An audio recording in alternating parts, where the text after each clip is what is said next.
श्रीं क्लीं श्रीं कुबेराय अष्टलक्ष्मी मम गृहे धनं पूरय पूरय नमः।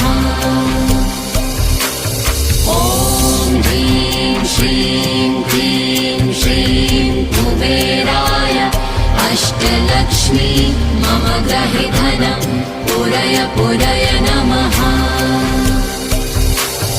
ॐ ह्रीं श्रीं क्लीं श्रीं कुबेराय अष्टलक्ष्मी मम गृहे धनं पूरय पूरय नमः।